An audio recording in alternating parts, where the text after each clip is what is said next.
If you have problems with osteoarthritis, with joint pain, then you are in the right place. We are doing a sequence, a nice routine throughout the body so that no matter where you feel pain or discomfort, the chance is high that it will be eased. We start right away and get down on all fours. If you have difficulty standing on your knees, please simply place something soft underneath and always participate as far as possible. And from the position, we slowly move backwards as far as possible.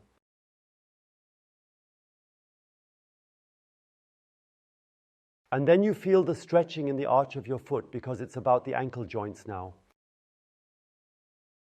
Does it make sense for us to do this slowly? Yes, because you have to feel when the stretching becomes too intense. Either the stretching in the foot arch or in the knee or in the thigh. And everyone goes down as far as they can. So I can, for example, detach. You probably can too. I can do that too. If someone can't do that, no problem at all. Then you practice in this position that still feels good. You keep practicing. And then, millimeter by millimeter, you will likely also come further down during an exercise. And over time, as you repeat this routine, even more so. And now we stay there and tighten our feet against the ground. We push in, so to speak. You act as if you want to push off the ground with the top of your foot. And relax again. And if you're not sitting down yet, then you'll notice you're moving a little further back. There we have already created a bit of space. But even if you already sit down and tense up, then you just sit more loosely afterwards, although the distance is not much greater. We are enjoying this only for a moment now. Everything good with you? Easy. Breathe beautifully, relax. Breathe in deeply, breathe out deeply, and then we slowly come out again. Move slowly always. And now we focus on the palms and the wrists and the fingers and thumbs. Everything that can also have arthritis. Turn the left hand outward until the fingertips point to the left knee. Why? So that we can stretch well and we place the left thumb on the left index finger.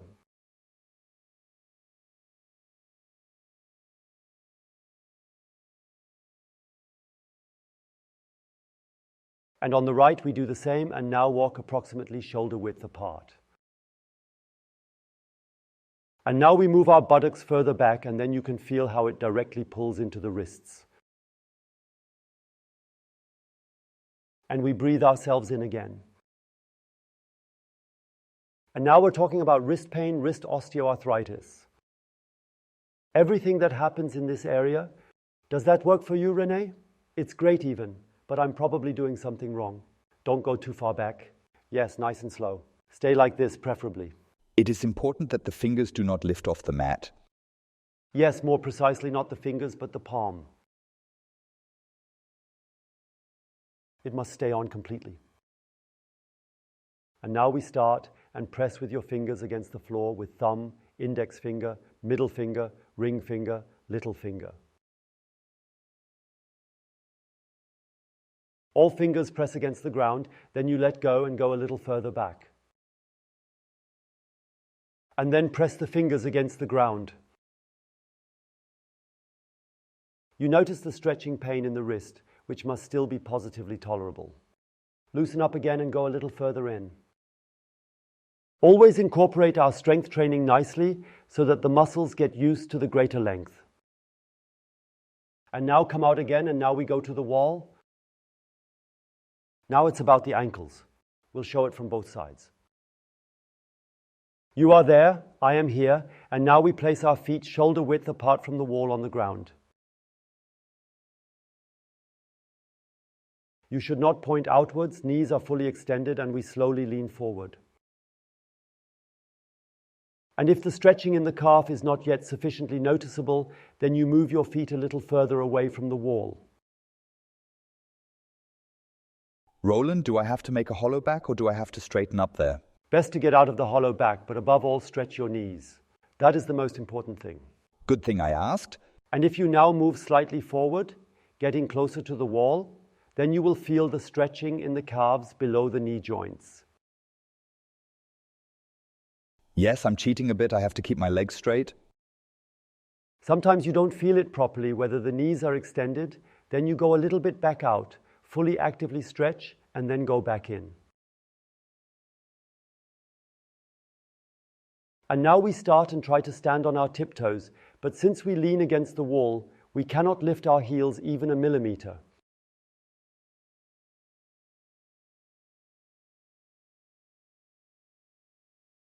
Relax again. I don't understand. Please repeat. Stand on your tiptoes, but prevent your heels from lifting off the wall with your arms and hands. Ah, okay. Yes, try to go on tiptoe, but the hands practically press against it, so that the heels do not lift, so you cannot succeed in standing on tiptoe. And again, loose and a little further back into the stretch. And now it's about the knees and the ankle joints at the same time in one exercise. And slowly out again, briefly feel inside, sway a little.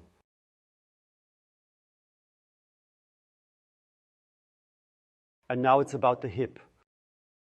It's best to take a chair at home, go in front of a windowsill or something like that, and start by spreading your legs apart as far as you notice it starts to pull slowly.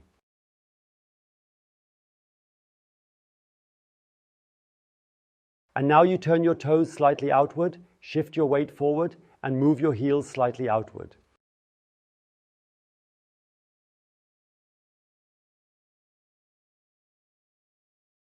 And again, shift the weight slightly backwards to relieve the forefoot. And again, with the toes pointing outwards and then forwards to relieve the heels.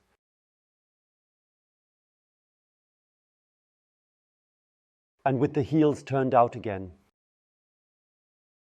And again, with the toes pointing outwards, again forwards, heels outwards.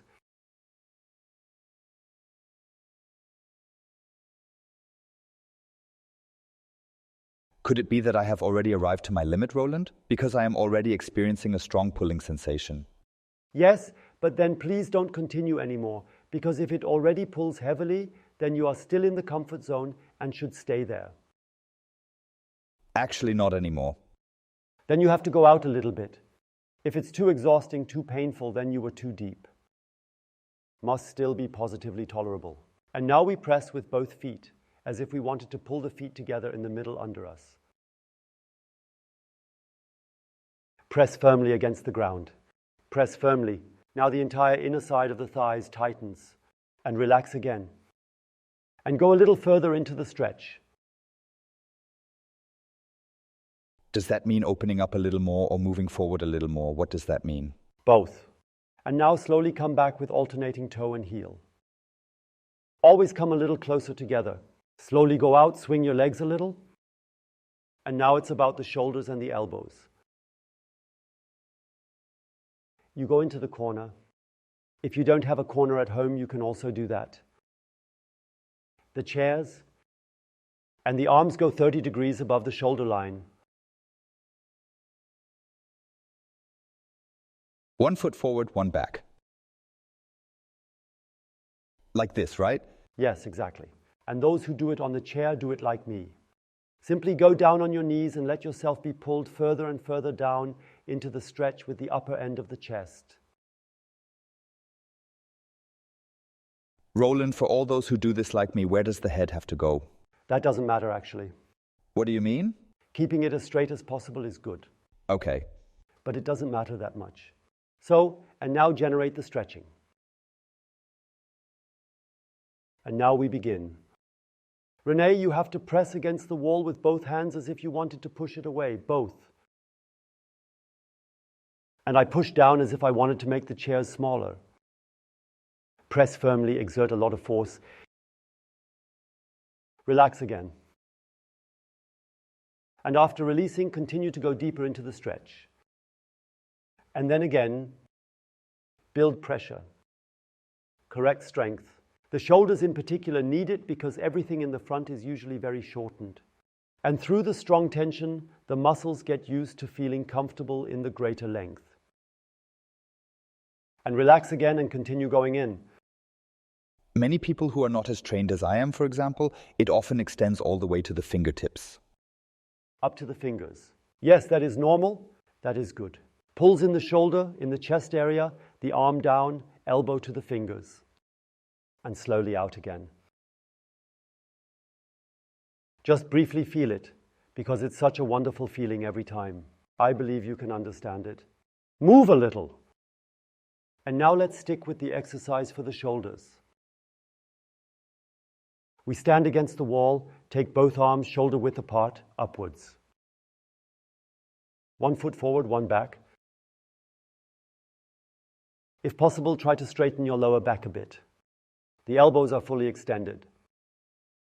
And now, first of all, lift your fingertips upwards so that the shoulder joints are pulled apart. And move with the upper end of the sternum downwards towards the wall. Just a minute, with the upper end of the sternum? Yes, that wants to go against the wall, so slanted downwards. I don't understand. The upper end of the sternum wants to be closer to the wall and further down. All right, you just have to say it more often. Yes, but it's good that you ask because you might have the same questions at home, and by Renee voicing them, I can answer them. So, and now with fully extended elbows, we press as hard as possible against the wall with both hands.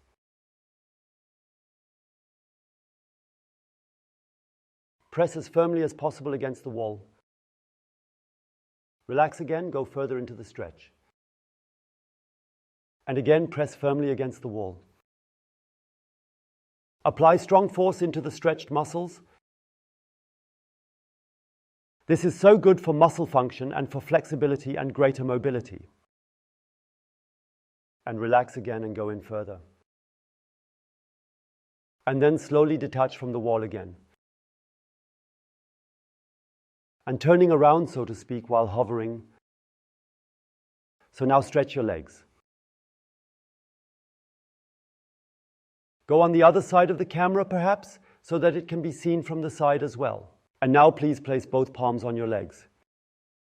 And even if you come this far and it already pulls, no problem at all, everyone slowly goes as far down as possible, more and more.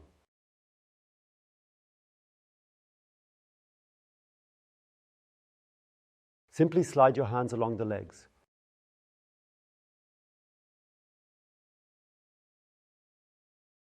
Breathe beautifully. With straight knees, that goes without saying. Exactly, knees are straightened. And the popliteal fossa is usually the limiting factor now, which increasingly unfolds this stretching pain. So, pay attention to your knee pain in the back of the knee and continue the stretch, but tolerate it in a positive way. And everyone try to always work a little further down.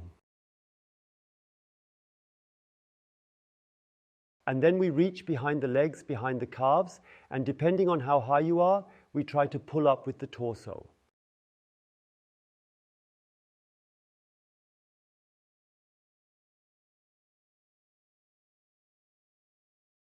What is the difference now between the exercise and the one before? What is that? Go a little deeper. Now you hold on tight with your arms. Knees are extended. Correct. And now you want to lift your torso up, but hold on with your hands. Doesn't work. Exactly. That's why we're tightening our strength training again. Okay. And a little further down. And pull again properly. And pull a little more. And pull a little more. You can see the improvements really quick, right, Roland? And relax, yes. If you do this regularly, and you couldn't touch the ground before, you will quickly have a significant extension after 1-2 weeks, I would say. I can already feel it. And slowly come up again.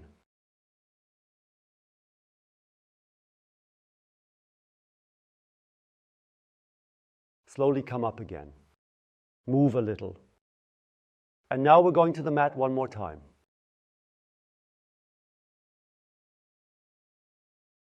And now we need a little something to make the exercise better. Either take a roller or a few books of the corresponding size and an exercise loop or a belt or a towel, something like that.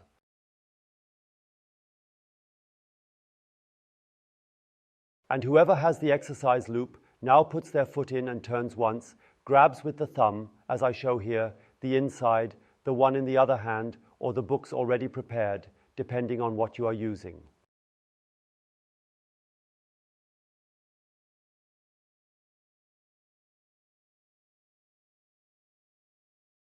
And then we turn around and place the right knee directly on the roller or books and slowly pull the feet closer to the buttocks.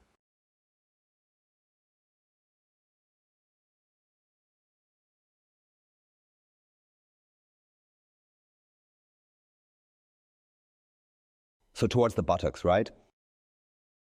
Yes. And the other one probably has to stay on, right? The other leg. The knees must not get too far apart. They should point downwards, so to speak, not stand to the side. Do I have to straighten my foot or can I leave it bent? Leave the foot as it feels and simply pull the heel further towards the buttocks. That is the important thing. And it's best to have the palm of the hand on the ground because that way you can adjust it better. And then you can always pull yourself a little further forward with your fingertips. And very, very important, the right side must be taken properly down to the floor. I believe that is the main problem, right, Roland? The one with the groin. That is difficult. Yes, good that you ask, so do it again like that. If you are unsure about the groin, step out of the stretch for a moment. First, take the bar down, and then, while keeping the bar down, continue pulling the hand forward. And then you feel the stretching pain very, very clearly in the front, upper thigh, all the way into the groin. And that frees the hip. That massively frees the hip.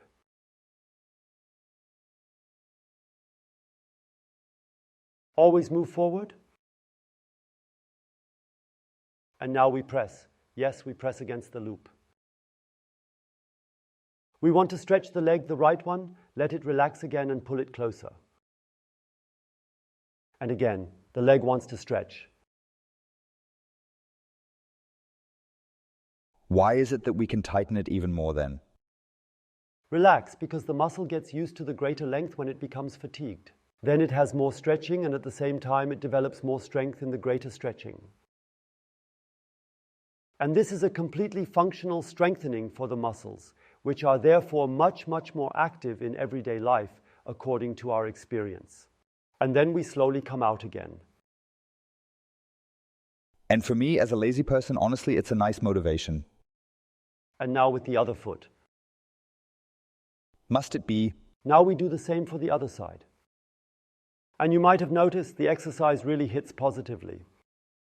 And that's good because there are many shortenings associated with knee pain, hip pain, and corresponding arthritis, as well as back pain.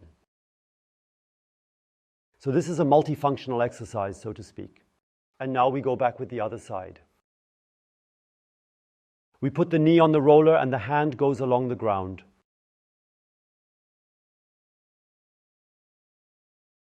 And we pull the foot while the hip stays down further and further towards the buttocks. You notice, try lifting your hip, the stretching immediately decreases. And go down with the hip again, there you will notice, much more stretching. That is exactly what we always want. As much stretching as possible.